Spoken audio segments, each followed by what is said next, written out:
नमामि आदिदेवं सुरासुरैर्वन्दितपादपद्मं लोके जरामृत्युनाशं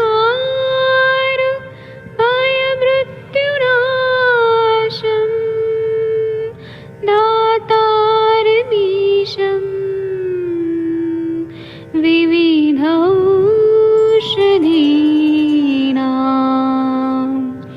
शङ्खं चक्रं जलौकां दधतं मृतघटं चारुतोर्भिश्चतुर्भिः सूक्ष्मस्वच्छादिरुद्यं शुकपरिविलसन् मौलिमं भोजनेत्रम् कालाम्बोदोज्ज्वलाङ्गं कटितटविलसत् चारुपीताम्बराढ्यं वन्दे धन्वन्तरिन्तं निखिलगदमिव प्रौढदावाग्निनीलम्।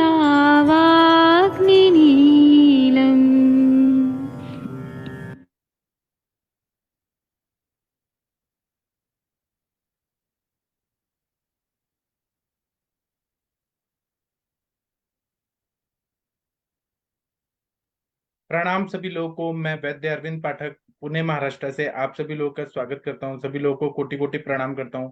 आइए आज हम लोग 7 बजे का सेशन शुरू करते हैं। 7 बजे का हमारा जो सेशन होता है वो बहुत ही जरूरी होता है। इसमें हम लोग अलग अलग व्याधियों पे सिंपल सिंपल लैंग्वेज में, सिंपल सिंपल वर्ड्स में चर्चा करते हैं। और ये 7 बजे का सेशन हमारा इतना बढ़िया हुआ है, इसमें हम लोगों ने 5 भौतिक चिकित्सा पर भी बहुत लेक्चर लिए हैं। फिर हमने एमडी का एंट्रेंस एग्जामिनेशन का प्रिपरेशन भी कराया है। जो जो लोगों ने एमडी का प्रिपरेशन किया सभी का हो गया। तो ये 7 बजे का लेक्चर आप लोग जरूर सुना करिए। आप लोग के जो भी मत हैं वह जरूर हमें बताया करिए। आज का विषय है कृमि। हमारे पेट में कीड़े रहते हैं बहुत ज्यादा। तो बचपन में सभी को आजकल कीड़े हो ही रहे हैं। तो एलोपैथी में मेबेक्स टेबलेट और एल्बेंडाजोल इसका सिरप पिलाया जाता है। और भी बहुत सारे डीवर्मिंग के ट्रीटमेंट दिए जाते हैं। आयुर्वेद इसके बारे में क्या सोचता है और किस तरह से चिकित्सा होती है, इसके बारे में हम लोग चर्चा करेंगे। आप सबके सब भारत के सर्वश्रेष्ठ चिकित्सक हैं। और ये मेरे जितने भी लेक्चर होते हैं ये सभी चिकित्सक लोग के लिए होते हैं, नॉर्मल लोग के लिए नहीं होते हैं। तो चिकित्सक लोग ही ये मेरे लेक्चर सुना करें। हमारे पास जब भी पेशेंट आते हैं ना तो कृमि का इतिहास लेके आते हैं। तो कृमि जो रहते हैं या जंतु जो रहते हैं वह अनेक प्रकार के हो सकते हैं। और बच्चों में मुंह से लेके गुद भाग तक, नाक से लेके मुंह में, पेट में, सब जगह कृमि होते हैं। और ये जो कृमि होते हैं ना कुछ दिखाई देते हैं कुछ नहीं दिखाई देते हैं। कभी कभी कृमि निकलते टाइम ना टुकड़े टुकड़े भाग में आते हैं। और कभी कभी नाक से आते हैं, मुंह से आते हैं, या फिर जो शौच का मार्ग है वहां से कृमि आते हैं, या फिर खींच के निकालना पड़ता है। मेरे पास तो एक बच्चा है, उसको इतना कृमि था पेट में कि उनको खींच मतलब विरेचन कराते टाइम ऐसे गिर रहे थे, टेप वर्म, राउंड वर्म ऐसे गिर रहे थे। तो ऐसा भी तकलीफ होता है। और ये कृमि क्यों होते हैं इसका कितने वैद्य लोगों को तो समझ ही नहीं आता कि कृमि क्यों हो गए। और उसमें चिकित्सा क्या करना चाहिए वो भी बहुत ज्यादा डिफिकल्ट होता है। लेकिन कृमि के जो लक्षण हैं उससे हम लोग पहचान सकते हैं कि कृमि है। जैसे कि पेट दुखना, फिर अपेंडिक्स का अटैक आना, जिस तरह से वो अपेंडिक्स का अटैक आता है अपेंडिसाइटिस, वह भी कृमि के वजह से होता है। ऐसा बहुत बार पैथोलॉजी होता है। उसी तरह से उल्टी आना या मल प्रवृत्ति बहुत कठिन होना, बुखार आना, लूज मोशन होना, फिर कभी कभी जॉन्डिस हो जाना, यह भी कृमि की वजह से हो सकता है। कभी कभी हिपेटोमेगली, स्प्लिनोमेगली, इतना मतलब कॉम्प्लिकेशन है कृमि का। और कृमि से अपस्मार तक भी बताया गया है अपने ग्रंथों में कि कृमि से मिर्गी का झटका भी आ सकता है। और ऐसा कोई भी इंसान नहीं है दुनिया में जिसको पेट में कृमि नहीं हो सकते हैं। अगर अच्छे से खान पान रखा जाए तो कृमि नहीं भी होते हैं। और यशस्वी उपचार ऐसा हम लोग आयुर्वेदिक चिकित्सक लोग कर सकते हैं। अभी मैं कुछ हेतु बताऊंगा सिंपल लैंग्वेज में। ग्रंथ में तो आप लोगों ने पढ़ा ही है। सिंपल लैंग्वेज में जो वर्म्स रहते हैं उन पे हम लोग बात करेंगे, और उसके बाद आप लोग भी जरूर बताइएगा कि आप लोग का क्या अनुभव है, क्या मतलब पढ़ाई किया है, क्या ऐसे पेशेंट देखे हैं, आप लोग भी बताइएगा। तो कृमि का कारण होता है अजीर्ण। अगर अजीर्ण है तो उसमें खाना खाना, उसकी वजह से शरीर में दुष्टि होती है और फिर कृमि उत्पन्न होते हैं। कृपया बाकी लोग म्यूट रखिए, सब लोग। आप लोग को यहाँ पे ज्ञान की बातें करनी है। उसी तरह से जो लोग बहुत ज्यादा मीठा खाते हैं, चॉकलेट खाते हैं, खट्टी चीजें खाते हैं, उनको कृमि होता है। ये कफ को बढ़ाता है। इस वजह से एक्सरसाइज न करना, दिन में सोना, यह अभिसंधि होता है। अभिसंध मतलब शरीर में क्लेद क्लेद की उत्पत्ति करता है, स्त्रोतोरोध करता है। फिर गंदा पानी पीना, विरुद्ध अन्न खाना, जैसे दूध और मछली, दूध और नमक, दूध और अल्कोहल, दूध और नॉनवेज, ये सब चीजें, दूध और अंडा, या ब्रेड और चाय, चाय पराठा खाना जिसमें नमक वाला पराठा होता है वह खाना, या फिर पत्ते वाली सब्जियां बहुत ज्यादा खाना, उससे भी कृमि की उत्पत्ति होती है। या फिर मद्य का सेवन करना, मछली का सेवन करना, नॉनवेज खाना, गुड़, नया गुड़ बहुत ज्यादा खाना, जबकि ग्रंथों में बोले पुराना गुड़ खाना चाहिए। और गुड़ को उतना आयुर्वेद ने उतना नहीं महत्व दिया जितना कि मिश्री को दिया गया है, जिसको हम लोग सीतोपला, मिश्री को ज्यादा बताया गया है। और दूध ज्यादा लेना, जो लोग दूध बहुत ज्यादा सेवन करते हैं, भैंस का दूध, वह या फिर गाय का भी दूध ले रहे हैं लेकिन अति मात्रा में ले रहे हैं और पचाने की शक्ति उतनी नहीं है। दही और दूध बहुत ज्यादा खाना, अस्वच्छ रहना, नाखून में मिट्टी रहना, या फिर मिट्टी खाना, यह भी कारण हो सकता है कृमि का। आप लोग अगर कुछ बताना चाहें तो इस टॉपिक पे बताइए। आप लोग को क्या लगता है कि किस वजह से कृमि होते हैं? डॉक्टर अखिलेश तिवारी जी, आप कुछ बताना चाहें तो बताइए कृपया। जी सर, प्रणाम सर। हाँ, सर प्रणाम। बहुत बढ़िया टॉपिक। बच्चों में तो बहुत ही कॉमन होता है और कई बार एडल्ट भी मिलते हैं जिनको कृमि का इतिहास रहता है। और देखा गया है कि कृमि बार बार होता है। तो बार बार होने में एक ये भी देखा गया है ना सर कि जो दीवा स्वप्न करते हैं वो रात को मतलब दिन में खाना खा के सोते हैं, उनमें भी जो है कृमि का इतिहास देखने को मिलता है। खाना खाने के बाद बहुत लोग कॉमन होता है कि मीठा ज्यादा खाते हैं। तो मीठा जो खाते हैं उसको स्वाभाविक है कि उसमें जो है क्लेद की वृद्धि होगा और कफ का वृद्धि होगा और वो ये पैथोलॉजी उत्पन्न करता है। और बच्चे के लिए तो कॉमन है सर। बहुत बच्चे में तो अक्सर हाँ देखा ही जाता है। किसी भी तरह का अगर बच्चे का प्रॉब्लम लेके आ रहा है तो पहला चिकित्सा हम लोग कृमि का ही करते हैं। और खास करके अगर उसको पाचन संबंधी कोई विकृति हो रही है या ऐसे भी कोई भी है तो हमको एक बार उस पर विचार करना ही चाहिए। और उसके बाद जो है हम तो देखे हैं सर स्किन का कुछ पेशेंट आते हैं तो उनको भी हम पहले कृमि का ही। एक पेशेंट आया था जिसको बोलता था कि पूरे देह में कहीं भी कोई रेसेस वगैरह कुछ दिखता नहीं था, लेकिन उसको बोलता था कि चींटियां चलने जैसा लगता है, बहुत डिस्कम्फर्ट लगता था। रात को बोलता है कि हमको इस कारण नींद भी नहीं आती है। तो उसका यही देखिए कि खाना खा के दिन में सोने का जो है था, तो हम यही कृमि का समझ के उसका ट्रीटमेंट किए थे और ठीक हो गया। कुछ बाहर से एक्सटर्नल कुछ नहीं, सिर्फ कृमि का ही समझ के चिकित्सा किए। तो ये सब कारण तो मिलता है। जी सर। जी। और अपने ग्रंथों में क्या बताया है, बाकी लोग भी बताइएगा। ग्रंथों में दो तरह के कृमि बताए हैं, एक सहज और एक वैकारिक। एक सहज होते हैं जो हमेशा रहते ही हैं, और एक विकार उत्पन्न करने वाले कृमि। दूसरा बाह्य कृमि, अभ्यंतर कृमि। जो जुएं वगैरह रहती हैं वो बाह्य कृमि रहती हैं, या त्वचा पे रहती हैं कृमि, या फिर गुद भाग में भी कृमि रहते हैं, नाक में रहते हैं, कान में रहते हैं कृमि, बाह्य भाग में रहते हैं। और अभ्यंतर इंटरनली रहते हैं। उत्पत्ति भेद से ग्रंथों में चार तरह के कृमि बताए हैं। कफज बताया है, रक्तज बताया है, पुरीषज बताया है, और मलज, या फिर कफज, रक्तज, पुरीषज, यही मेन टाइप बताए हैं। और कृमि की संख्या 20 बताइए माधव निदान में। और ऐसे बताए बाह्य कृमि दो प्रकार के होते हैं, कफज कृमि 7 प्रकार के होते हैं, रक्तज कृमि 6 प्रकार के होते हैं, और पुरीषज कृमि 5 प्रकार के। इस तरह से 20 टाइप के कृमि बताए हैं। और अभ्यंतर कृमि जो है, और बाह्य कृमि जो बताए वो जू और लिक्षा और युका, ऐसे बाह्य कृमि दो टाइप के बताए हैं। तो जो बड़ी वाली जो जू होती है, जू, उसको हम युका बोलते हैं संस्कृत में। और जो लीक होती है वो छोटी होती है, बहुत ही छोटी होती है, उनके बच्चे टाइप जैसा होता है, तो वो लीक ये बाह्य कृमि 2 टाइप का बताया है, और ये त्वचा में चिपक कर बैठ जाती है, तिल कालक जैसे, ऐसे लगता है कि तिल है, ऐसे जुएं रहती हैं। और इसी तरह से अभ्यंतर कृमि, और जो बाह्य कृमि होती है कीड़े, और ये जो यूका और लिक्शा, जू और लीक, इनके वजह से कोट होता है शरीर में, अर्टिकेरिया जैसे होता है, पीड़िकाएं होती है, खुजली होती है, शोथ और ग्रंथि की उत्पत्ति होती है, स्काल्प पे भी होती है, पूरे शरीर में भी होती है। उसी तरह से अभ्यंतर कृमि जो रहते हैं वह टोटल 18 टाइप के बताए हैं। तो 18 टाइप के जो कृमि है, मतलब टोटल 20 है, 2 बाहर के हो गए, 18 इंटरनल हो गए। तो इसमें 7 कफज कृमि हो गए, रक्तज 6 हो गए, और पुरीषज 5 हो गए। बाह्य कृमि ज्यादातर पसीने से उत्पन्न होते हैं, स्वेद से उत्पन्न होते हैं। और दूसरा क्या है कि जो जू है ना, वो उसके बहुत सारे पैर रहते हैं, सूक्ष्म रहते हैं, और कभी तिल के आकार के रहते हैं। उनका वर्ण काला हो सकता है या सफेद हो सकता है।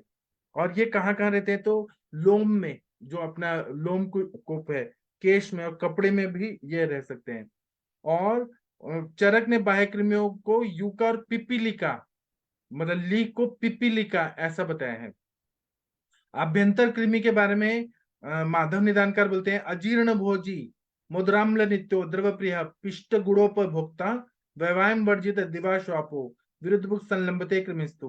तो जो अजीर्ण में भी भोजन कर रहे हैं, मधुर और अम्ल का सेवन ज्यादा और रोज कर रहे हैं, नित्य कर रहे हैं, और पानी वाली चीजें ज्यादा खा रहे हैं, अभिसंधी चीजें, नमक और दही, और असात्म्य भोजन ज्यादा खा रहे हैं, पिष्ट में मिठाइयां बहुत ज्यादा खा रहे हैं, गुड़ बहुत ज्यादा खा रहे हैं, व्यायाम नहीं कर रहे हैं, दिवा स्वाप कर रहे हैं, विरुद्ध भोजन कर रहे हैं, उनको कृमि जरूर अभ्यंतर कृमि हो जाते हैं। और सुश्रुत में बहुत बताया अच्छा कि अजीर्ण अध्यासनात्मात्म्य विरुद्ध मलिनाशन ही, अव्याम दिवा स्वप्न गुरुवती स्निग्ध शीतल ही, मांस पिष्टान्न विदल विष सालु कसेरुक ही, पर्णशाक सुरासक्त सुक्त दधि शीर गुड़ेक्षुभि, पलल अनुपिशित पिण्याक पृथुकादि भी। इसका मतलब जो है, बाकी चीज तो कॉमन है, अजीर्ण में भोजन कर रहे हैं, मधुर अम्ल लवण का सेवन ज्यादा कर रहे हैं, दिवा स्वाप कर रहे हैं। इसके अलावा असात में जो चीज अनहाइजीनिक है उसका सेवन ज्यादा किया जा रहा है, खट्टी कांजी, दूध दही के पदार्थ, तिल के पिंडियां खाना, अनुप प्राणियों के मांस खाना, और ये खाने के बाद अग्नि को भी मतलब अच्छा नहीं किया जा रहा, व्यायाम नहीं किया जा रहा है, तो ये कृमि उत्पन्न होते हैं। या उड़ीद का सेवन, पिष्टमय पदार्थ, या फिर सब्जियां, पत्ते वाली सब्जियां, मछली का, दूध का सेवन ज्यादा हो रहा है। और सब्जियां जो है वो सबसे मेन बताइए, अगर दूषित सब्जियां हैं वह कृमि उत्पन्न, सब्जियों में जैसे फूल गोभी में कीड़ा लगा है और वो खा लिया, तो वह करता है, उसको गर्म पानी से नहीं धोया और वो खा लिया, तो उससे कृमि उत्पन्न हो जाते हैं। और भी कारण होते हैं, सुअर खाने से भी ये कृमि होता है, अलग अलग प्राणी, मछली खाने से भी, मछलियों में कृमि के सब लार्वा वगैरह रहता है, उससे भी उत्पन्न हो जाता है। बाकी आप लोग बताइए, आप लोग को क्या कहना है? Doctor Arvind sir, Pallavi ma'am, कुछ बोलिए। ये इसमें सर नमस्कार सबको। हेलो। हाँ बताइए सर, बताइए। हाँ सर, जैसे आपने बहुत अच्छे से बताया, जैसे बाह्य कृमि जो भी हो गए वो गंदगी के कारण भी होते हैं, जैसे साफ ना रखना स्किन को, तो उसमें आपने बोला ना सर, लीक और जुआ वगैरह, इसमें सर कोट चकत्ते पड़ जाते हैं, फुंसियाँ सी हो जाती हैं, खुजली बहुत होती है, गांठें होती हैं। एक सर ऐसे ही मेरा एक पेशेंट आया था, उसके जनरलाइज वो था लिकोडर्मा, तो उसको जो है मैंने दिया था पिडंग का चूर्ण, और उसके ऐसे मतलब कीड़े निकले हैं मुंह से, पेट से, 20-25 साल पुराना उसको था, वाइट पूरा जनरलाइज में। तो वो मैं देख के दंग रह गया, हमने कहा देखिए कैसे एकदम से कृमि का कितना पुराना इतिहास रहा होगा। और इसके अलावा सर, जैसे कुष्ठ की बीमारियां भी होती हैं, ये भी जो है कुष्ठ का निदान कारण, मेन जो है कारण कभी कभी जो है अभ्यंतर कृमि रहता है। जैसे बाहरी कृमि में तो जो है आपका लीक वगैरह, जुआ वगैरह हो गए, अभ्यंतर में तो कफज भी बोले गए हैं, रक्तज भी बोला गया है, पुरीषज भी बोला गया है। तो ये कृमि हर एक अपना एक सिम्टम देते हैं। अगर रक्त में जाएगा तो वो आपका मंडल, ये क्या कहते हैं, ग्रंथि वगैरह, ये स्किन की कुष्ठ वगैरह। और अगर कफज में जाते हैं तो जी मचलाना, जैसे मुख के लार आना, पेट में दर्द होना, बच्चों में जैसा होता है कि भूख न लगना, बच्चा कमजोर हो जाता है, बच्चों में छींकें आने लगती हैं, बार बार जुकाम बना रहता है। और इवन जो है पेट में अफारा सा भी रहता है। और वही जो है जो अगर रक्त, ये इसके तो वर्ण भी बोले गए हैं, जैसे कि रक्तज कमी जो है ताम्र वर्ण का या गोल होगा, कफज कमी जो है सफेद होगा, तांबे रंग का होगा। और हम लोग डिवर्मिंग करते हैं, जैसे कि कृमि कुठार, कृमि मुद्गर या ये चूर्ण से वगैरह से। तो फिर ये कृमि जब निकलते हैं तो वाकई मालूम पड़ता है कि ये कृमि हर एक के शरीर में कफ में या रक्त के रूप में इन इन आश्रम में रहते ही रहते हैं। Right sir. जी बहुत बढ़िया बताया आपने सर। और कोई बताना चाहते हैं तो बताइए please. Aditya sir, Aarti ma'am कुछ बोलना चाहें तो बोल सकते हैं। हाँ जी, प्रणाम सर। सर बहुत अच्छा आपने टॉपिक सिलेक्ट किया सर। एक केस इसमें डिस्कस करना चाहूंगी सर। इसमें सर आपने बताई है सर, जो पॉर्क होता है सर, ये सुअर का जो मांस खाते हैं सर, उसमें एक सर सुअर का अचार भी कुछ लोग खाते हैं। तो सर मेरे पास एक पेशेंट आया था सर, उनको सिस्टिक सर्कोसिस एक बीमारी थी, उसमें टीनिया सोलियम ऐसा कुछ रहता है सर टेस्ट में। तो सर उसके बच्चे की ना सारी बॉडी में गांठें थी सर, जैसे गांठें थी। तो जब उनका गांठों का टेस्ट कराया था सर, उसके अंदर से उसके जो वॉर्म्स के अंडे निकले सर। तो सर उसके जैसे एक बार मेरी क्लिनिक में ही सर उसके मुंह में से सर इतना बड़ा जैसे निकलता गया व्हाइट कलर का सर, इतना बड़ा उसके मुंह में से निकला सर। उसको भी ये क्रिमिज रोग समझ कर ही सर मैंने ट्रीटमेंट किया था। तो सर पूरा 1 ईयर लगा था सर उसको ट्रीटमेंट को। उसके बाद भी सर उसको 5-6 मंथ्स तक मैंने उसको बोला था कि कुछ ना कुछ रसायन लेते रहना सर। तो अभी वो बिल्कुल ठीक है सर। उसको उसका दोबारा टेस्ट कराया था तो सर उसमें रिपोर्ट नील आई थी कि उसके बाद उसमें कोई भी नहीं था सर। उसके पूरे शरीर पे सर उसके सिस्ट और उसके अंडे थे सर कृमि के। सर जैसे आप बता रहे हैं सर, पोर्क खाने से भी ऐसा हो जाता है, वो कच्चा मांस उसने कहीं से इन्फेक्टेड खाया था शायद। जी आपने सही बताया। ऐसा हमारे पास आते हैं पेशेंट। जी और कोई बताना चाहते हैं और इस टॉपिक सर पे। ये सर किडनी का भी पेशेंट में कभी कभी कृमि का इतिहास मिलता है। हमारा एक अनुभव है कि एक सीकेडी का पेशेंट आया था। तो उसको जब हम विरेचन कराए थे तो बोल रहा था कि मल से ज्यादा उसको कृमि निकल रहा था, केचुआ जैसा बड़ा बड़ा कृमि उसको निकला। और जब वो तो फिर थोड़ा हमारा कॉन्फिडेंस लेवल बढ़ा, तो फिर हम बाद में उसका ट्रीटमेंट जो है बेसिकली वही कृमि का जो है करके चिकित्सा किए, और देखिए बहुत जल्दी रिकवरी हुआ। वो उसका क्रेटिनाइन बहुत बढ़ा हुआ था, 4.7 था। तो हमको लगता है कि ये सीकेडी के पेशेंट में भी एक बार हम लोग को अगर ये इतिहास तो लेना ही चाहिए कि कैसे हुआ है, हाइपरटेंसिव वगैरह या नहीं है, या कोई आघात जन नहीं है, तो एक बार इस पर भी विचार करना चाहिए। जी सर। बहुत सर अच्छा इसके बताया। अलावा सर जितने त्वचा रोग आते हैं सर, बहुत सारे पेशेंट्स में सर कृमि की हिस्ट्री रहती है। जैसे पेशेंट हमें बताते नहीं, बट जो सर एग्जैक्टली माधव निदान में सर जो सिम्टम्स लिखे हैं सर, जब उनसे हिस्ट्री ली जाती है सर, उसमें बहुत सारे सिम्टम्स उसमें रिजेंबल करते हैं। तो अगर हम सर स्टार्टिंग में उसको ये कृमि चिकित्सा देके सर स्टार्ट करते हैं तो पेशेंट सर कई बार बहुत जल्दी रिकवरी करता है सर। स्पेशली जैसे कुछ पेशेंट होते हैं 60+ की एज में, 70 तक भी सर उनको कितने सालों से कृमि होता है कि पर जो उनकी दवाइयां चलती होती हैं वो स्किन डिजीज की चलती होती है, बट जैसे ही हम कृमि का ट्रीटमेंट करते हैं सर उनका रिकवरी हो जाता है जी सर। सही बताया आपने। और कोई कुछ बोलना चाहता है इस टॉपिक पे। सीमा मैम, वीना मैम, वर्षा मैम, कुछ बोलना है तो बोलिए प्लीज आप लोग। प्रीति मैम, पल्लवी मैम, कोई बोलिए। किसी को अपना कुछ। नमस्ते सर। हाँ जी बताइए सीमा मैम। सर मेरे पास एक पेशेंट आई थी, उसका बहुत एचबी लेवल बहुत डाउन था, एनीमिक थी बहुत ज्यादा। तो उनके बाकी सब टेस्ट नॉर्मल थे। फिर ऐसे ही उसका स्टूल भी टेस्ट करवाया तो फिर उसमें आए थे। फिर उसको क्रीमी मुदगर रस और बिडंगा सब दिया मैंने, तो उससे फर्क पड़ गया उनको, उनका एचबी लेवल भी बढ़ने लग गया था। जी सर। जी। और कोई कुछ बोलना चाहते हैं। आदित्य सर आप कुछ बोलना चाहते हैं इस टॉपिक पे। सर आपने क्रीमी बोला, सर फंगल के स्पोर्स भी क्रीमी में आएंगे? मतलब जैसे क्या है कि शरीर में कितनी सफाई है, जी जैसे हर इंसान का मलमूत्र उसका वो रहता है। जैसे अगर एक सिंपल सा टेस्ट है, जैसे अगर मूत्र को हम अगर किसी बर्तन में रख दें कपड़े से ढक के, एक तो जिसका मूत्र जितना गंद मारता है उसमें उतने ज्यादा कीटाणु रहते हैं, तो वो 10 दिन, 14 दिन, 21 दिन, 28 दिन बाद पनपना चालू होते हैं। मतलब उसमें ग्रोथ होती है, या तो कीड़े के जो अंडे थे तो वो कीड़े में बदलते हैं, या फिर फंगल ग्रोथ होती है। तो वो भी दर्शाता है, मतलब कि उसके लक्षण तो पहले थे ही वो, जैसे लेकिन वो बाद में उसका विजुअल वो आता है। तो सर ये भी एक सिंपल टेस्ट है, और हर हेल्दी इंसान में भी, मतलब हेल्थ की जो डेफिनेशन रहती है हर हेल्दी इंसान में भी रहते हैं, खून में कितनी सफाई है क्या है, तो वो जितना साफ करते रहेंगे ना तो एजिंग स्लो हो जाती है। जी सर। जी। अभी इसकी संप्राप्ति ऐसे बताइए, कृमि की संप्राप्ति ऐसे बताइए कि मिथ्याहार विहार किया जाता है और उसकी वजह से अग्निमंद होता है, दोष प्रकोप हो जाते हैं, और इसमें आम अविष तैयार होकर कृमि की उत्पत्ति होती है, और इसमें दोष धातु मल तीनों इन्वॉल्व रहते हैं, दोष भी दूषित होते हैं, धातु भी और मल भी।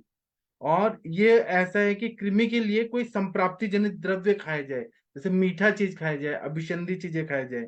और अगर पेट में कृमि होते हैं ना तो क्या क्या होता है, ज्यादा अगर कृमि बढ़ जाए तो ज्वर आएगा, बुखार आएगा, जो ठीक ही नहीं होगा। मतलब डब्ल्यूबीसी लेवल, टीएलसी भी बढ़ जाता है, ज्वर आएगा, व्यवरणता, उदरशूल, हृदरोग, अंगसाद, भ्रम, और कोई भी खाने पदार्थ खाने की इच्छा नहीं होना, द्रवमल प्रवृत्ति, ये सारे लक्षण आते हैं। या तो सब लक्षण आएंगे साथ में, या एक एक दो दो लक्षण आएंगे, लेकिन ऐसे ही होते हैं। कफज कृमि जो है वो 7 प्रकार के बताए हैं। और जो लोग दूध, दही, तिल, गुड़, मछलियां, आनु प्राणियों का मांस, कुसुम का तेल, अजीर्णाशन, सड़ा हुआ खराब खाना खाते हैं और कंटिन्यू खाते हैं, असात्म्य आहार खाते हैं, उनको कफज कृमि हो जाता है। ये कृमि जो रहते हैं स्नायु के जैसे चिपटे रहते हैं, कुछ गोलाकार केंचुए के जैसे होते हैं, अर्थवर्म की तरह अणु रहते हैं, धान के अंकुर के समान लंबे रहते हैं, मुख से वक्र रहते हैं, रक्तवर्णीय सफेद रहते हैं। और चरक ने 7 टाइप का कफज कृमि बताया, उसका नाम भी बताया कृमि में, कृमि के उस टॉपिक में बताया कि अंतराद, उदराद, आंत्र में होने वाले आंतराद, उदर में होने वाले उदराद, हृदय में होने वाले हृदयाद, फिर दर्भ, पुष्प, सौगंधिक, महागुदर, चूरव, ऐसे 7 टाइप की कृमि चरक संहिता में बताया गया है। उसी तरह से सुश्रुत ने कफज कृमि 6 टाइप के बताए, उन्होंने नाम रखे हैं दर्भ पुष्प, महापुष्प, मलुन, प्रलुन, चिपिट, पिपीलिका और दारुण। और इसमें कुछ की पूंछ होती है, कुछ काले रंग के मंडल जैसे होते हैं। उस जमाने में सुश्रुताचार्य जी के जमाने में ऐसे कृमि होते थे। सुश्रुत ने ऐसे बोला है कि मज्जा में भी होने वाला मज्जाद, आंखों में होने वाला नेत्रलेही, तालु में, पैलेट में, जीभ के ऊपर पैलेट में होने वाला तालुभुज, कान में होने वाला श्रोतभुज, बहुत सारे टाइप बताए हैं। इसके अलावा कफज कृमि जो रहते हैं आमाशय में होते हैं, बढ़ गए तो मुख की ओर या गुदा की ओर जाते हैं। और इसके कृमि अगर रहेंगे तो हुरलास होगा, नौशिया फीलिंग होगा कंटिन्यू, लालास्त्राव होगा, सलाइवेशन होगा, अविपाक, अरोचक, छर्दी, ज्वर आना, शवतु, पीनस, कृशता, कभी कभी मूर्छा भी आती है कृमि की वजह से, माइंड पे भी इफेक्ट होता है। कफज कृमि किसी भी व्यक्ति में कभी भी कोई भी एज में हो सकते हैं, लेकिन छोटे बच्चों में ज्यादा रहते हैं। जो लोग ज्यादा मीठा खाते हैं, मिट्टी खाते हैं, मिट्टी खाने से भी कृमि हो जाते हैं। या फिर दंतोद्भव विकार हो रहे हैं, मतलब जो छोटे बच्चों को दांत आ रहे हैं उसमें भी कृमि के सिम्टम आते हैं। पेट बड़ा दिखना, द्रवमल प्रवृत्ति, लूज मोशन होना, छर्दी, मंद ज्वर, सर्वांग कंडू, गुद कंडू, गुद भाग में बच्चे खुजाते रहते हैं, उनको कृमि काटते हैं तो, खाना खाने की इच्छा नहीं होना या बहुत ज्यादा खाने की इच्छा होना, तब भी ग्रोथ नहीं होना बच्चों का, पार्श्वता, मुख व्यवरणता, ये सब कृमि की वजह से हो सकता है। कृमि का बहुत ज्यादा इंपॉर्टेंस है, हमारे सर बोलते हैं कि हर पेशेंट को विष की चिकित्सा और कृमि की चिकित्सा करनी ही चाहिए। कृमि रहते हैं, हमको दिखाई देते हैं, कुछ नहीं दिखाई देते हैं। और रक्तज कृमि और हारित ने कपच कृमि के सूचीमुखी और धान्य अंकुर, मतलब धान्य के अंकुर जैसे, या सूची कृमि, सुई की तरह गोल जो सुई रहते हैं वैसे हारित संहिता में बताया है। इसी तरह से रक्तज कृमि होते हैं जो खून में होते हैं, और ये विरुद्धासन किया, अगर विरुद्धन में खाया, अजीर्णासन किया, सब्जियां, पत्ते वाली सब्जियां ज्यादा खाए तो हो जाते हैं। और पुराना बासी सड़ा हुआ खाना खाए, अस्वच्छ आहार खाए तो रक्तज कृमि की उत्पत्ति होती है। और ये रक्तवाही सिराओं के आश्रय में रहते हैं, ये मंडलाकार पादहीन होते हैं और छोटे छोटे होते हैं, उनके पैर नहीं होते हैं, ऐसे कृमि होते हैं। और इसके बारे में बताया है चरक में 6 टाइप के, उनके नाम रखे हैं केशाद, जो बालों के जड़ में रहते हैं केशाद, लोम के जड़ में रहते हैं लोमाद, लोमद्वीप, सौरस, उदुम्बर, जंतु मात्र और मात्रिक। सुश्रुत ने 4 टाइप के बताए, नखाद नाखून में होने वाले कृमि, नखाद दांतों में होने वाले दंताद, कुष्ठज मतलब स्किन में होने वाले, और परिसर मतलब स्किन में होने वाले। ऐसे 4 तरह के कृमि बताए हैं। और अरुंधत ने बताया कि रस दृष्टि से, अरुंधत जिन्होंने वाग्भट पे टीका लिखी है, सर्वांग सुंदर टीका, उन्होंने बोला है कि ये केश में, दाढ़ी में, समश्रु में, लोम में और पलकों के बालों में भी होते हैं। वहां बाल झड़ने लगते हैं या कुतरने जैसा हो जाता है, जैसे चूहा काट रहा है, वैसे कृमि की वजह से पलकों के बाल सफेद होंगे, आईब्रो के बाल सफेद होंगे, वहां कृमि रहते हैं। और इनमें अगर व्रण की उत्पत्ति हुई तो जल्दी नहीं भरेगा, उसमें तोद होगा, कंडू का जख्म होगा, ऐसे कृमि। और बहुत ज्यादा ऐसे बिल बिलाते ऐसे कृमि छोटे छोटे, वो लेंस से दिखाई देते हैं कि कृमि है वहां पे। नाखून के अंदर भी कृमि रहते हैं। वो अगर आप नाखून का अंदर का गंदगी माइक्रोस्कोप में डाल के देखेंगे ना, पता चलेगा कि कृमि नाखून में भी है। जो जो लोग नाखून नहीं काटते हैं उनको ये कृमि हो जाते हैं। और ये अगर कृमि बढ़ते हैं तो त्वचा को, स्नायु शिरा, तरुणास्थि को खा जाते हैं। तो ये बहुत डेंजरस कंडीशन होती है, हार्ट को भी खा जाते हैं कभी कभी। उसी तरह से पुरुषज कृमि है, तो अगर कोई बहुत सड़ा गला, क्लीन और मलिन आहार खा रहे हैं, मिट्टी खा रहे हैं, तो पुरुषज कृमि हो जाते हैं। ये पक्वाशय में होते हैं और गुद की ओर जा रहे होते हैं। अधिक मात्रा में बढ़ जाने से आमाशय की तरफ जाते हैं। और इसको पेशेंट को ढकार और निश्वास लेते टाइम ऐसा लगता है कि जैसे मल निकल रहा है, मतलब मल की जैसा दुर्गंधी आती है। जब वो सांस लेते हैं खुद को भी तकलीफ होती है, सामने वाले को भी तकलीफ होती है। और ये छोटे बड़े मंडलाकार या लंबे होते हैं, इनका वर्ण काला, पीला, सफेद या नीला होता है। ये कृमि बहुत सूक्ष्म होते हैं। और चरक में ककेरुक, मकेरुक, ससुरात, सलशूल, लेली नाम दिया है। और इनके पुरुषज कृमि की वजह से द्रवमल प्रवृत्ति होती है, लूज मोशन होता है, कॉन्स्टिपेशन होता है, पेट में दर्द होता है, कार्श्यता, त्वक रुक्षता, पांडुता, रोमहर्ष, अग्निमंद और गुदकंडू होते हैं। पुरुषज कृमि से खून की कमी या यकृत वृद्धि, अतिसार, शोथ होते हैं। सिंपल सिंपल लैंग्वेज में बोले तो कृमि की वजह से भूख कम हो जाता है या बहुत ज्यादा भूख लगता है। दोनों कंडीशन होती है, या तो कम भूख लगेगा या फिर ज्यादा भूख लगेगा। खाने में टेस्ट नहीं आता है, कभी कभी हल्का हल्का बुखार रहता है, चक्कर आता है, सर दर्द होता है, पेट में दुखता है, लूज मोशन होता है। शौच के जगह पे गुद मार्ग में बहुत ज्यादा खुजली आती है, नाक में खुजली बहुत अंदर होती है, उल्टी आती है, जी मिचलाता है, नौशिया होता है। और चेहरे पे सफेद सफेद ऐसे दाग आ जाते हैं। आप लोगों ने देखे होंगे बच्चों के चेहरे पे दाग आ जाते हैं, स्पॉट आ जाते हैं।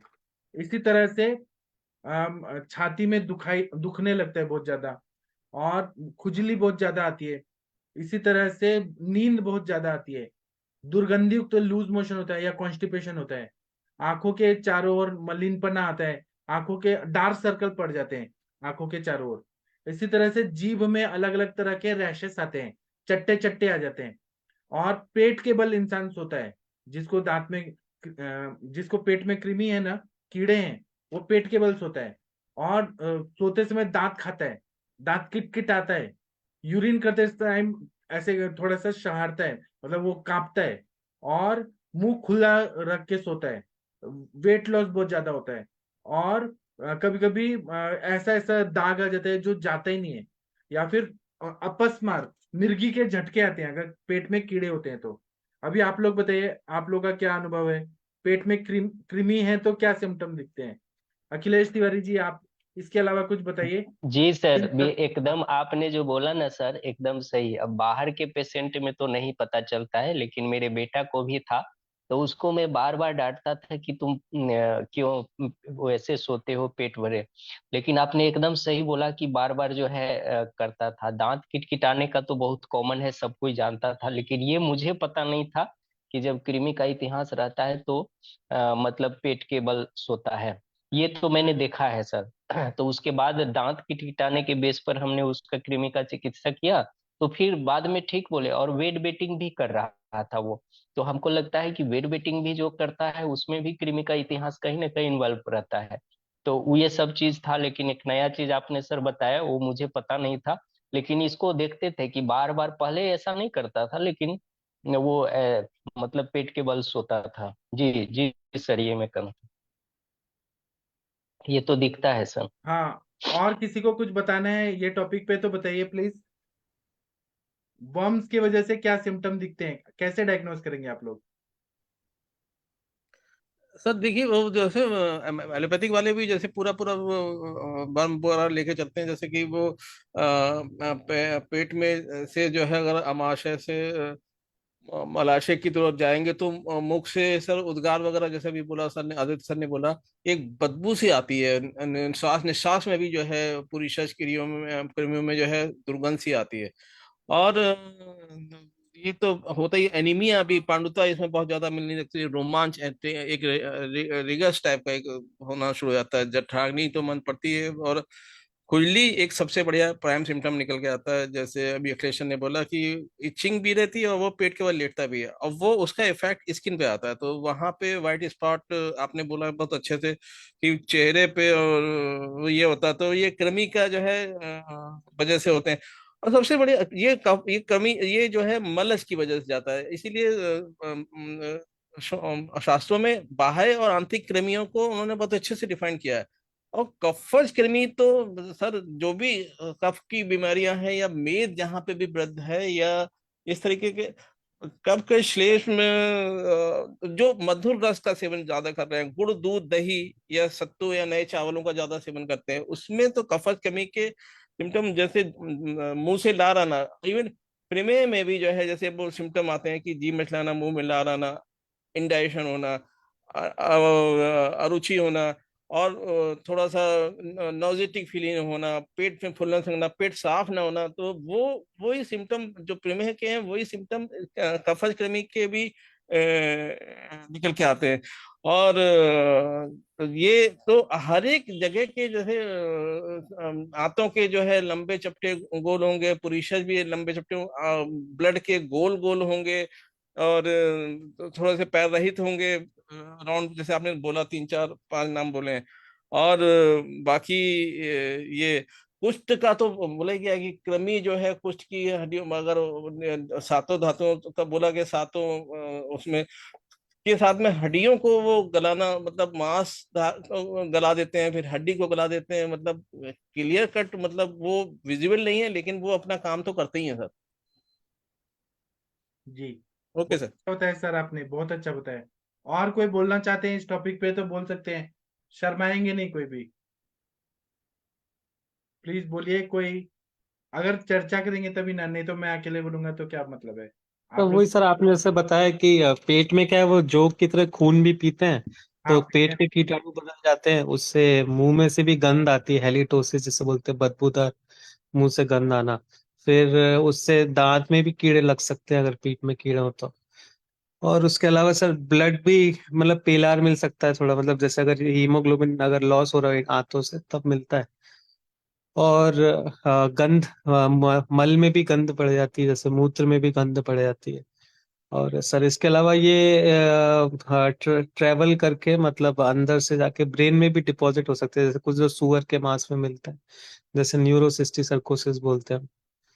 तो मांस में तो सर अगर पका हुआ गर्म नहीं है तो वैसे ही अंडे लग जाते हैं। तो मांस तो ऐसा है कि अगर कोई खा रहा है तो गर्म और पका हुआ ही अच्छे से खाए, तो वो क्योंकि वैसे ही दूषित, मतलब वो सूरज की ऊर्जा से थोड़ा दूर रहता है। जी सर। और सर कुछ बच्चों में, जैसे बच्चे मिट्टी खाते रहते हैं तो उससे भी कीड़े लग जाते हैं, तो एक पिनवर्म होता है, तो जब पिनवर्म किसी को होता है, और औषधियों से भी हो सकता है, जैसे अगर औषधि, जैसे सूखा आंवला है, उसमें मिट्टी लगी हुई है और मिट्टी साफ करके नहीं खाया, तो भी कीड़े हो सकते हैं सर। तो वो जैसे औषधियाँ, खड़ी औषधि अगर ले रहे हैं पंसाई से, तो उसको भी जैसे सब्जियां धुलते हैं, धो के अगर काढ़ा माड़ा बनाना है तो बनाना चाहिए। जी सर। हाँ ठीक है, बहुत अच्छा बताया आपने। अब हमें ट्रीटमेंट करना है। हमें पता चल गया ये सिम्टम है, और अनुभव से ही सब पता चलता है कि ऐसे पेट में कीड़े हैं। तो पहले हमें देखना है कि आंखों को, त्वचा को, जीभ को, नाखून को, इसका कालापन आ रहा है, मतलब ब्लैकिश हो रहा है ना? नाखून भी काले हो रहे हैं, जीभ भी काला हो रहा है, त्वचा काले हो रहे हैं, डार्क सर्कल्स आ रहे हैं, आंखें काली हो रही हैं, उसी तरह से सफेद ऐसे चट्टे चट्टे आ रहे हैं, या फिर ऐसे दाग दाग आ रहे हैं, जैसे ल्यूकोडर्मा में होता है, बट लिकोडर्मा विटिलिगो श्वेत कुष्ठ वैसा होता है, या फिर उसमें मलिनपन आ रहा है, या फिर नाखून में जो मिट्टी लगी है, जो लोग नाखून नहीं काटते और वहां मिट्टी जमा हुई है, वो भी मूल कारण होता है। और फिर पक्वाशय का परीक्षण करना है, इंटेस्टाइन में स्वेलिंग है क्या वो देखना पड़ता है। बाकी हम इन्वेस्टिगेशन करा सकते हैं, एंडोस्कोपी वगैरह, उसमें और अच्छे से पता चलता है। और दूसरा क्या है कि हमें ये देखना है कि स्टूल टेस्ट जो रहता है, स्टूल कल्चर, उससे और अच्छे से डायग्नोसिस पता चलता है।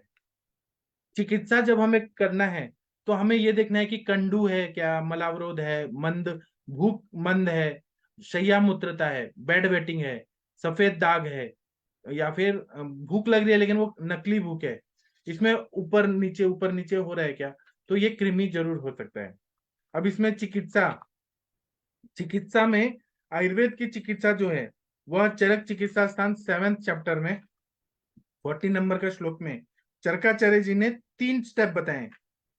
पहला बताया प्रकृति नहीं, पहले बताया अपकर्षण, फिर प्रकृति विघात और निदान परिवर्जन, ये बताएं। अपकर्षण में ऐसा बताया है कि शोधन करना है तो कृमि बाहर निकलने लगते हैं, तो इसे कृमि पातन चिकित्सा करते हैं। प्रकृति विघात मतलब कृमिघ्न चिकित्सा, जहां पे वो कृमि उत्पन्न हो रहे हैं उनका वो हैबिटेट को ही नष्ट करना, प्रकृति विघात हो गया। तो कृमिघ्न दवाइयां जो दी जाती हैं, कृमि कुठार रस, कृमि मुद्गर रस, विडंगारेष्ट, पलाश का बीज का शार, फिर करंज, नीम, ये सब क्या होता है, और बकायन नीम का फल, ये सब क्या होता है, कृमिघ्न दवाइयां हैं। तो ये कृमियों को निर्जीव करना, उनको मारना, ये होता है प्रकृति विघात। और निदान परिवर्जन मतलब जिन कारणों से कृमि की उत्पत्ति हुई है वो कारण टालना, ये सबसे महत्वपूर्ण है। और इसमें हमें चिकित्सा है तो बाह्य चिकित्सा, बाह्य कृमि की चिकित्सा क्या बताइए, जैसे जुएं हो गई, बहुत ज्यादा लीक हो गया है ना, तो उसके लिए क्या बताया है कि तीक्ष्ण गंध युक्त धूम का प्रयोग करना है, सर्जरस का प्रयोग करना है, गुगुल का प्रयोग करना है, धुआं देना है, गुगुल का धुआं देना है बालों को, सर्जरस का धुआं देना है।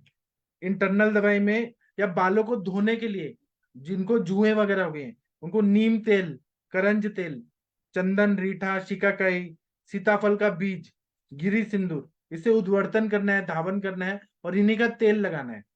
बाह्य कृमि के लिए सीताफल के बीज जो रहते हैं, सीताफल का बीज को फेंकना नहीं चाहिए, वो कृमि के लिए बहुत अच्छा होता है, उसका उद्वर्तन बोला है, बालों में उसका पाउडर लेके और रगड़ना है, उससे सूक्ष्म चूर्ण से ये बहुत अच्छा से, या फिर रात भर बांध के रखें, रगड़ के रात भर बांध के रखें, तो रात भर में सारी जुएं मर जाती हैं। निदान परिवर्जन के लिए बोला है कि रोज नहाना है, शरीर अवयवों को शुद्ध रखना है, त्वचा और बाल को साफ रखना जरूरी है, कपड़े भी साफ रखने चाहिए, कपड़े पहले साफ धोकर सुखाकर सुगंधित द्रव्यों से परफ्यूम करके धूपन करके परिधान करना चाहिए, या अपनी जड़ी बूटियों से धुआं देना चाहिए, वो कपड़े पहने। और कौन सा धूपन करना है कपड़ों को, तो नीम हो गया, करंज हो गया, ऐसे द्रव्य जो है, जो कृमि द्रव्य है उनका धूपन करना है। कफज और पुरीषज कृमि जो रहते हैं उसके लिए अपकर्षण चिकित्सा, शोधन कर बताए, तो वमन, विरेचन, बस्ती, नस्य। कृमि पातन के लिए कपिकच्छू, शूक, पलाश बीज, एरंड तेल, निशोत्तर, फिर किटमारी, यवानी, अजवाइन जो रहती है वो, कुटकी, कपिला, इसका प्रयोग करना है। और प्रकृति विघात करना है अगर, तो कटु, तिक्त, कषाय, उष्ण द्रव्यों का प्रयोग करना है, क्षार का प्रयोग करना है। तो इसमें कृमिघ्न में भल्लातक सबसे श्रेष्ठ बताया है, तो भल्लातक का चूर्ण दे, तो अगर कफ और वात प्रकृति है तो वो दे सकते हैं। विड़ंग दे, एरंड करकटी, एरंड का बीज दे, एरंड दे, या फिर जो खीरा का बीज होता है वो अच्छा है। इंद्रिय अच्छा है। सर्पगंधा, किरातिक, कुपिलू, ये प्रकृति विघात कर औषधि है। और द्रव्यों में कृमि कुठार रस, कृमि मुद्गर रस, संजीवनी वटी, आरोग्यवर्धनी वटी, विडंगासव, विडंगारिष्ट, कुमारी आसव, भल्लातक आसव, ये बहुत अच्छे द्रव्य हैं। और इनको देने से डब्ल्यूबीसी भी ठीक हो जाता है।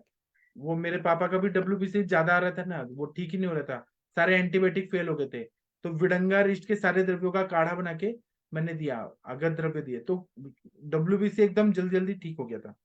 इसी तरह से हमें ये चिकित्सा करना है कि अग्निमंद और कफ वृद्धि ना हो। अब पुनर्भव चिकित्सा अगर करना है तो अग्निमंद कभी नहीं होनी चाहिए, कफ वृद्धि नहीं होनी चाहिए। और कृमि के अपकर्षण के लिए ग्रंथों में 15-15 दिन में शोधन बताए। और कृमिघ्न चिकित्सा जो है, प्रकृति विघातकर चिकित्सा कई महीनों तक, हम 3 महीना, 6 महीना, 1 साल तक दे सकते हैं। और दूसरा है रक्तज कृमि है तो रक्त का विस्त्रावण करना है, विरेचन देना है, इससे बहुत अच्छा फायदा होता है। और इसमें तक्र साधित यवागु, थोड़ा तिक्त कटु प्रधान आहार, और शिग्रू, लहसुन, ये विशेषकर पथ्यकारी है। और गर्म पानी भी अच्छा रहता है, पथ्यकारी रहता है। और अपथ्यकर क्या रहते हैं, तो मधुर, अम्ल, लवण और सभी प्रकार के मधुर रस, मीठा और दूध, दूध का सेवन ज्यादा करें, चॉकलेट का सेवन ज्यादा करें तो कृमि होते हैं। और गुड़, सब्जियां, पत्ते वाली सब्जियां, सूखे मांस, ठंडा पानी, ये अपथ्यकर बताया गया, अग्निमांद्य नहीं होना चाहिए। और मॉडर्न में इसको hook worm, common round worm, tape worm, thread worm, ऐसे तरह के कृमि बताए हैं। अब आप लोग बताइए, आपको क्या बताना है। तो जैसे इसके मतलब सर कृमि हमेशा ही शरीर में रहते हैं, कभी कभी जाते नहीं है सर, बिल्कुल। हमें तो मतलब ये कभी भी आप कफ की व्याधि होगी या मेद की व्याधि होगी तो कृमि की चिकित्सा करेंगे। कभी स्किन की डिजीज होगी तब भी कृमि की है, ब्लड की डिजीज होगी तब भी कृमि की है, यूरिन का इन्फेक्शन भी जैसे है। तो ये जो कृमि गण बोले गए हैं जैसे नागरमोथा, मारीच वगैरह और गंडीर वगैरह, ये और बाइबेडंग वगैरह, ये तो कफज में बहुत बढ़िया काम करेंगे। और यूरिन का इन्फेक्शन जब होता है तो सर गोखरू और ब्रशपन्नी वगैरह बोला गया है। और पेट में बाइबेडंग का चूर्ण या ये कमी कुठार रस, कमी मुद्गर रस और पाषाण और ये वो होता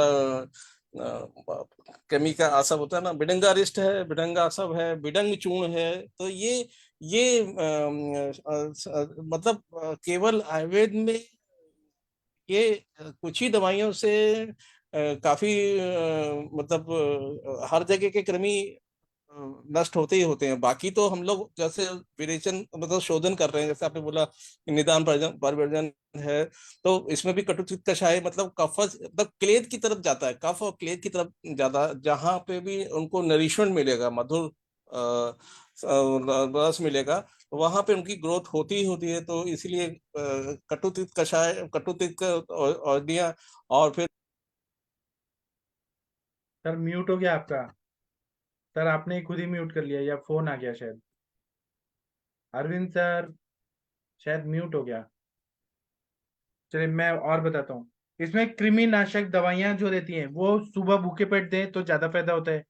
उसी तरह से कपिल आदि बट्टी दें, वो फायदा करता है। विडंगारिष्ट फायदा करता है। लघु मालिनी वसंत जो है, इससे कृमि की प्रवृत्ति पूर्ण रूप से नष्ट हो जाती है। लघु मालिनी वसंत को याद रखिए। अगर आपको आप पुनर्भव चिकित्सा करना है तो सारे ट्रीटमेंट के बाद लघु मालिनी वसंत को कंटिन्यू देना है। फिर विडंग का चूर्ण देते हैं। और फिर उसके बाद में अगर अग्निमंद है तो आरोग्यवर्धिनी वटी देते हैं। अगर कॉन्स्टिपेशन है तो एरंड हरित की देते हैं, त्रिफला चूर्ण, कपिला चूर्ण देते हैं। स्त्रियों में अगर बच्चियों को अगर मेंसेस क्लियर साफ नहीं हो रहा है या मेंसेस नहीं आ रहे, तो ये अमेनोरिया का एक कारण कृमि हो सकता है। तो इसलिए उनको कृमि कुठार रस, कृमि मुद्गर रस, विडंग चूर्ण, फिर करण चूर्ण, इसके साथ में कुमारी आसव दें। और कृमिघ्न बस्ती दें, करंज तेल, नीम तेल, इससे बहुत अच्छा। या कृमिघ्न गण के बहुत सारे द्रव्य बताएं, 10 द्रव्य बताएं, वो अच्छा रहता है। अगर फिट्स मतलब मिर्गी का झटका आ रहा है, फिट्स आ रहा है, तो कपिलादि वटी, ब्राह्मी वटी, सारस्वता रिष्ट का प्रयोग करें। अगर दीर्घ काल से कृमि है तो पूरी तरह से नष्ट करने के लिए कृमिघ्न बस्ती कंटिन्यू देना है। हमें काढ़ा का और तेल का कंटिन्यू देना है। उसके साथ में हमें काढ़े का देना है तो वाई विडंग, फिर आरगवत, डिकेमाली, त्रिफला, सोनामुखी, इसका नीरू बस्ती दे सकते हैं। अगर थ्रेड वर्म है तो उसमें करंज तेल का 25 से 50 ml तक रोज बस्ती देना है। अगर फीवर आ रहा है तो मतलब टाइम पे ऐसा हल्का हल्का बुखार आ रहा है तो करंज तेल का बस्ती देने से कृमि नष्ट होते हैं और बुखार ठीक हो जाता है। अगर हजारों कृमि है और उसके वजह से तकलीफ हो रही है तो नीम के पत्ते लेने और गोमूत्र इसको पकाना है और उसका नीरू बस्ती देना है। तो 100 बस्ती देने के बाद हजारों कृमि वो है रोज निकलते हैं, रोज निकलते हैं, हजारों कृमि मर जाते हैं। अगर ऐसे पेशेंट पेट में इतने कृमि कृमि कृमि भरे हैं, नीम का रस और गोमूत्र इसको थोड़ा पका के कोष्ण करके और इसको देना है। अगर पेट बहुत ज्यादा क्रूर कोष्ठ है तो विडंग, कपिला चूर्ण, हरित की, सोनामुखी, आरगवत की मज्जा, इससे तीक्ष्ण विरेचन दे। और अगर उसके वजह से ये हो गया जॉन्डिस हो गया है, ऑब्स्ट्रक्टिव जॉन्डिस, या ये मतलब रुद्रपथ कामला हो गया, या शाखाशेद कामला, या बहुपित्त कामला, तो उसमें यकृत प्लीहा का सूजन है उसमें हम लोगों ने ये विडंग वगैरह दिया, कृमि का चिकित्सा किया बाकी द्रव्य के साथ, तो और ज्यादा फायदा होता है। उसी तरह से अगर स्प्लीन बढ़ा हुआ है, कपिला चूर्ण, हरित की चूर्ण ज्यादा मात्रा में देना है तो कृमि का नाश होने से बहुत अच्छा फायदा हो जाता है। और लेकिन रोगी विरेचन सहन कर पाए उतना ही चिकित्सा करना है। इसी तरह से कृमि कुठार रस, कृमि मुद्गर रस, कृमि को ठीक करना है तो ये जो अनार होता है, दाड़िम, उसके मूल का काढ़ा, या फिर जो छिलका होता है, फ्रूट का छिलका, उसका काढ़ा बना के दें। फिर अजवाइन जो रहता है, कीरामानी अजवाइन, वो बहुत अच्छा काम करता है। सारस्वतारिष्ट अच्छा काम करता है। सतापा नाम की एक वनस्पति होती है, उसके पत्ते अगर दें तो बहुत अच्छा फायदा करता है।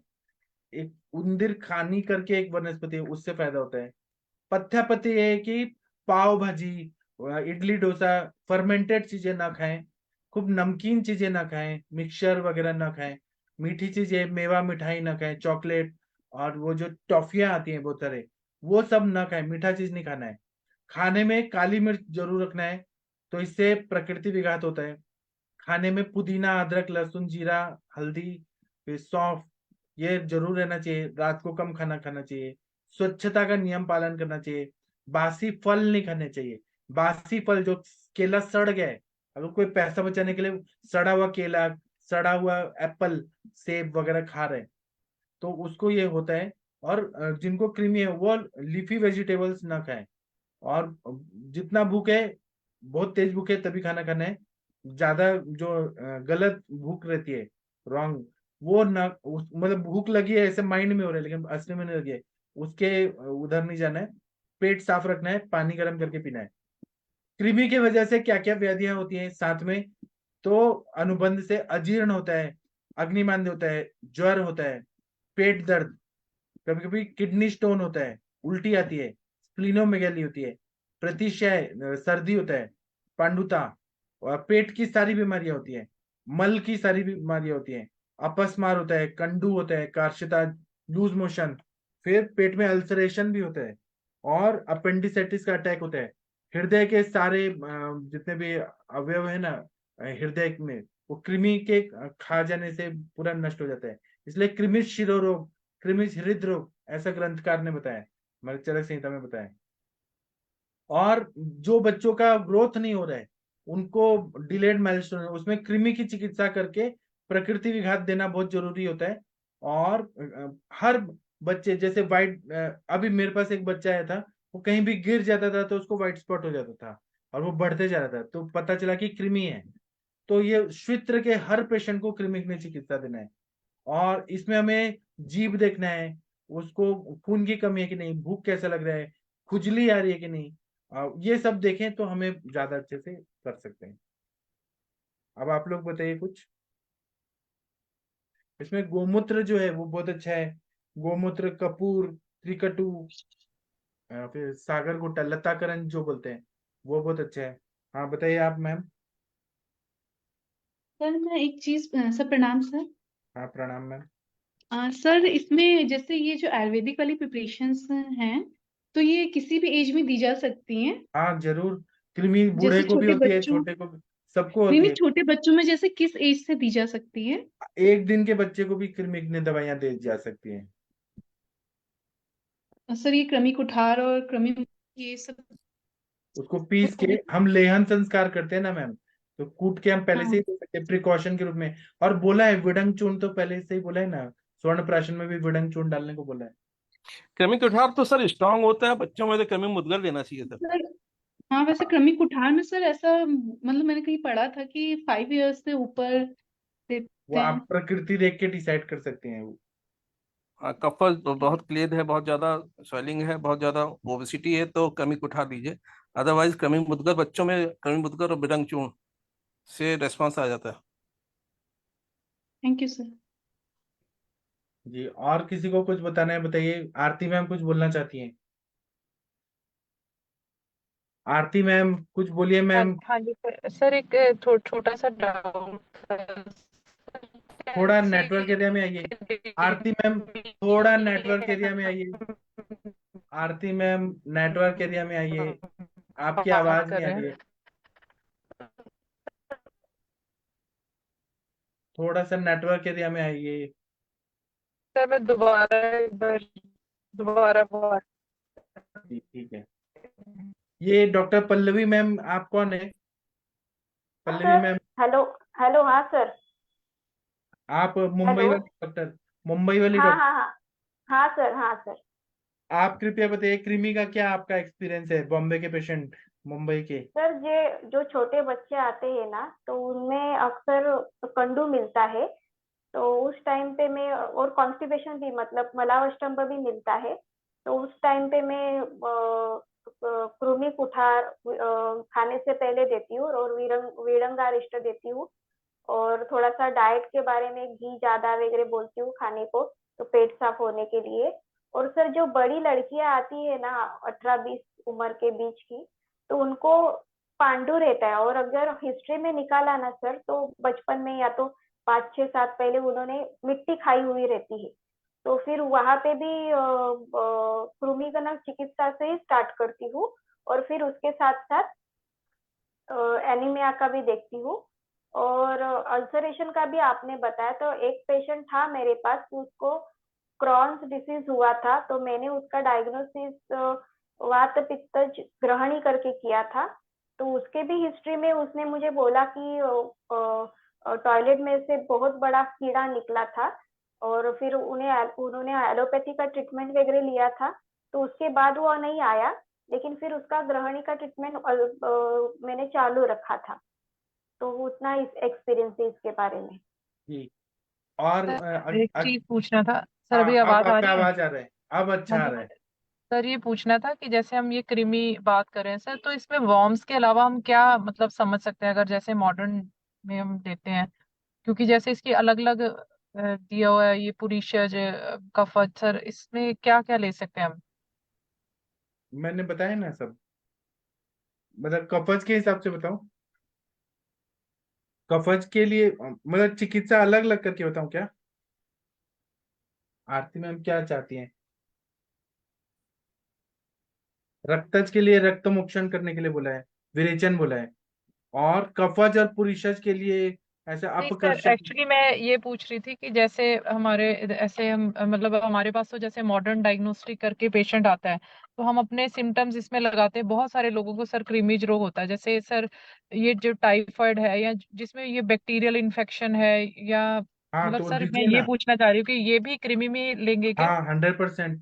और ये जो कोविड आया था वो भी कृमि था, वायरल मतलब जो इन्फेक्शन। वायरसेस और बैक्टीरिया, एक्चुअली ये पूछना चाह रही थी मैं, वायरस बैक्टीरिया फंगस सर ये सब हम कृमि में लेंगे हाँ ना? हाँ जी। क्योंकि यही चीज जैसे फंगस है सर, यही चीज दद्रू या जो ये कुष्ठ वगैरह बराबर। है सर, ये सब इधर इधर से ही आ रहा है ना। तो सर हाँ ओरिजिन मतलब यही हुआ, जो कलेद है वही हाँ मतलब 7 जो धातुओं को नष्ट कर रहा है ना। हाँ। फंगल इन्फेक्शन भी हो गया, प्रोटोजोअल इन्फेक्शन हो गया, क्लैमिडिया का मतलब हो ये गया। सारे जो डिसेंट्री डायरिया सर, ये हमारे सारे सब आयुर्वेद में इसी कृमि। में कवर हो रहे हैं। हाँ, कोविड आया, स्वाइन फ्लू आया, जीका वायरस है, सब वायरल इन्फेक्शन सब कृमि में आता है। और सर एक जो ये हर्ब आप बता रहे हो डीका माली, सर एक ऐसा बता रहे हो सर, वो थोड़ा सा उसके बारे में बताएंगे सर, डीके उसको माली, थोड़ा। माधुरी मैम आप कृपया बताइए, थैंक यू डीके सर। माली किसको बोलते हैं? ये मराठी नाम है, सतापा और डीके माली। मैम आपको मालूम है, पल्लवी मैम आपको मालूम है डीके माली क्या होता है? नहीं सर, मैंने भी पहली बार ही सुना है। मैं इसका सर फोटो डाल। मेरा एक क्वेश्चन है। जो मलेरिया और चिकनगुनिया के जो फीवर आते हैं, वो भी हम कृमि में ही ले सकते हैं क्या? हाँ हाँ, लेकिन वो कीटक विषजन्य उत्पन्न ज्वर ऐसे बोलते हैं। अच्छा। लेकिन फिर उसमें अगर चिकनगुनिया आके गया है और उसके बाद भी अगर जॉइंट पेन रहेगा, तो उसका ट्रीटमेंट फिर कृमि न करना पड़ेगा या? दोनों, आगत द्रव्य भी देना पड़ेगा, दोषों का हाँ, पाचन करना पड़ेगा, कृमिघ्न भी देना पड़ेगा, सब देना पड़ेगा। सब देना पड़ेगा। हाँ अच्छा, क्योंकि मेरा एक पेशेंट है चालू सर, उसको 2 साल पहले चिकनगुनिया हो गया था। तो जी। अभी उसको फीवर वगैरह नहीं है, लेकिन उसके बाद से उसको जॉइंट पेन चालू हो गया है। तो इसलिए हाँ, मुझे थोड़ा सा जानना था कि इस पे चिकित्सा कैसे करी जाए। चिकित्सा हमारे सर के फॉर्मूला बुक देखिए, उसमें चिकनगुनिया हाँ। का फॉर्मूला है। अच्छा, ठीक है, हाँ, देखती हूँ मैं। उसमें त्रिभुवन कीर्तिरस, बेल दुर्वा तुलसी का स्वरस के साथ हाँ। देना है, त्रिभुवन कीर्तिरस, संदिग्ध सन्निपात का क्वाथ, फिर उसके बाद हाँ। में चंपक आदि अगत बताया है, अष्टांग हृदय का है। हाँ, वो मालूम है, हाँ हाँ, चंपकादि यही सब देना है। और विषतिंदुक भी काम करेगा ना? हाँ, विषतिंदुक कैसे? वो भी इस पे ही काम करता है ना, अगस्त पे ही काम करता है ना? हाँ, लेकिन वो ज्यादा नहीं देना चाहिए ना। हाँ वो गर्म रहता है ज्यादा। हाँ, और विषारी द्रव्य है वो। हाँ बराबर। हाँ, ओके ओके, और समझ कोई गया। बताना चाहे तो बताइए। मैंने ना ग्रुप में भेजा है, डीके वाली किसको बोलते हैं? ठीक है। जी हाँ, सर, आप मैं मरुआ, सर। मरुआ क्या होता है सर? किसी ने लिखा है हाँ मरुआ का रोटी खाने से हो जाता है, मरुआ खाने से। हाँ सर, सही बात है। मरुआ भी कृमिघ्न होता है सर, वो कृमि का नाश करता है मरुआ भी। सही बोले वो सर। मतलब ये जो हमारा मिलेट्स है ना, मिलेट्स के कैटेगरी में आता है। मतलब खास करके वो उपजता है जहाँ पे पानी कम मात्रा में उपलब्ध होता है, वैसे जगह पे इसकी खेती की जाती है। और सर मैं एक बात बताना चाहता हूँ कि एक पेशेंट मेरे पास था, एडल्ट ही थे, लगभग 45 ईयर्स का। तो उनको बार बार कृमि का इतिहास आता था। तो एक जगह हमने कहीं पढ़ा था कि टमाटर और ये काली मिर्च खाने के लिए। तो जो चिकित्सा किए उसके बाद हम सुबह सुबह उनको बोलते थे कि खाली पेट आप 2-3 टमाटर और काली मिर्च का पाउडर बना लीजिए 2-3 का, और फिर थोड़ा सा नमक डाल करके हल्का खाने के लिए। तो इसका भी बहुत अच्छा रिजल्ट है। और बच्चों में तो हम क्या करते हैं ना सर, कि बराबर मात्रा में अजवाइन और गुड़ का वो आपस में मिला करके छोटी छोटी गोलियां बना करके देते हैं। तो उससे भी कृमि का नाश होता है, क्योंकि थोड़ा मीठा खाने से वो क्या होता है, अट्रैक्ट होके आता है। और फिर बाद में जो है हमारा जो अजवाइन है, अजमोदा है, ये सब कृमि है, तो कृमि का नाश करता है। और कृमि का चिकित्सा करने के समय जैसे आपने बोला, ये तीनों स्टेप हमको अगर अनुसरण करते हैं, जैसे निदान परिवर्जन तो सबसे फर्स्ट स्टेप है ही। उसके बाद प्रकृति विघात में जो हम करते हैं, अपकर्षण चिकित्सा शोधन में खास करके विरेचन बहुत जरूरी है। हमको वीकली तो देना ही चाहिए, वीकली एक बार।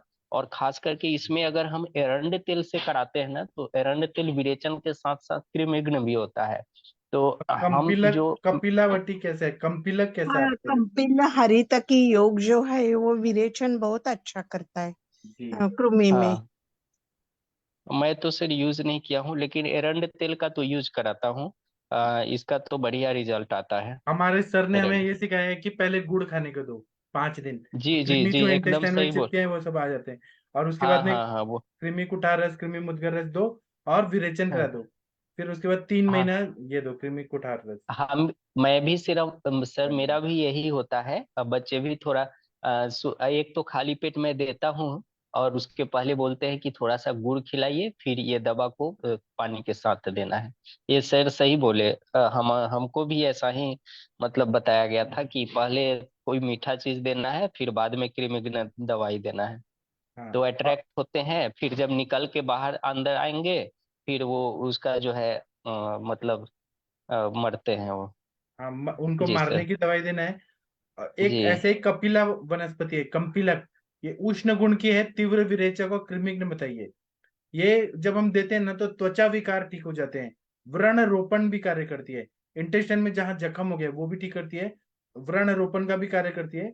और तेल में मिक्स करके लगाया, या फिर कहीं बर्न हो गया है, व्रण हो गया है, तो कंपिला, कंपिला को तेल में मिक्स करके लगा सकते हैं। कपिलादी बटी दे सकते हैं। और ऐसा प्रश्न होता है कि गर्भिणी को देना चाहिए कि नहीं, तो बिल्कुल भी नहीं देना चाहिए। कपिला का कोई भी योग गर्भिणी प्रेगनेंसी में नहीं देना है ना।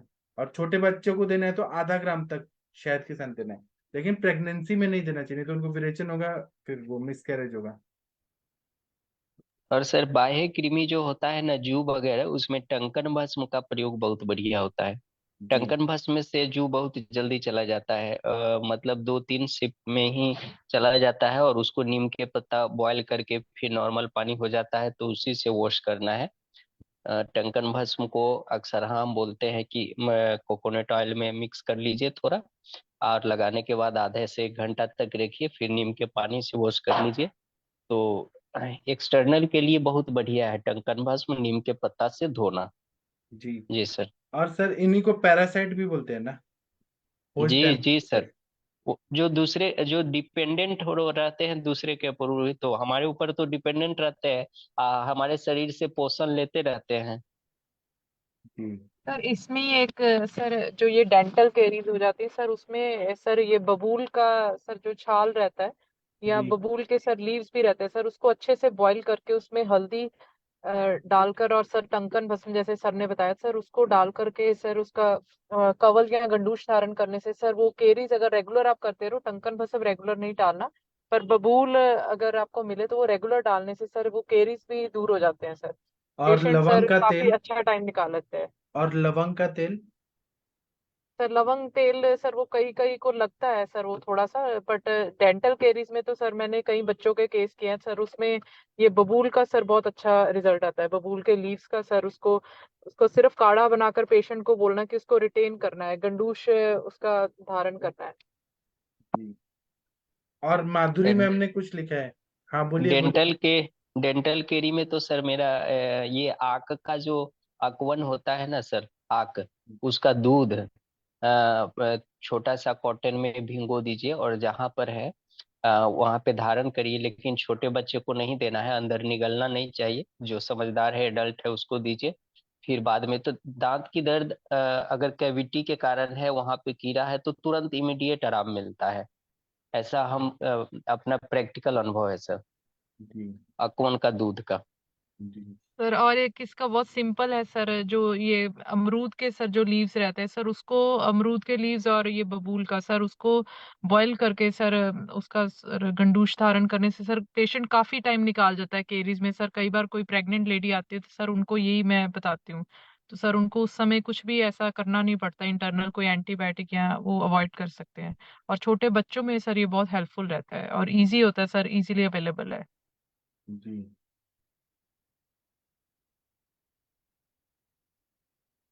और बताइए कुछ।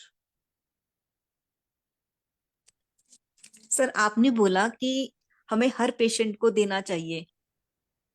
हाँ क्योंकि आजकल ना खान पान ऐसा ही है। हाँ मैं जी। लोग ना घर का रोटी सब्जी नहीं खाते हैं, बाहर का जी सब सर। कचरा उठा के सब खाते हैं, कृमि होते ही हैं। जी। तो सर उसमें हमें कितने दिन देना चाहिए, कैसे और कौन सी मेडिसिन तब को तक देना पूरा चाहिए? बीमारी ठीक नहीं है, knock the door until door is not open. जब तक कोई बीमारी ठीक नहीं है, कृमि रहते हैं हमें पता नहीं है, कोई भी बीमारी हो जी। उसमें कृमि सोचना चाहिए, आगत द्रव्य सोचना चाहिए और अपनी दवाई देनी चाहिए। जहाँ फायदा नहीं हो वहां पे देना चाहिए। जी सर। आज के जमाने में लोग घर का खाना कम खाते हैं और उल्टा पुल्टा चीज ज्यादा खाते हैं, और अगर उनको मना किया ना कि ये मत खाओ तो उनको और मन करता है कि हमारे पास पैसा है हम कुछ भी कर सकते हैं। ठीक है। और ये माधुरी मैम ने लिखा है नाड़ी हिंगू मतलब डीके माली, डीके माली used in swollen gum teething in babies, कप्पी कच्चू चूर्ण वेरी गुड, ऐसे बताया। ठीक है, और कोई कुछ बोलना चाहते हैं? अगर नहीं बोलना चाहते हैं तो अभी हम बंद कर दें सेशन। अब हम 8:15 पे मिलेंगे, तब तक के लिए थैंक यू, प्रणाम सभी लोगों को। Thank you.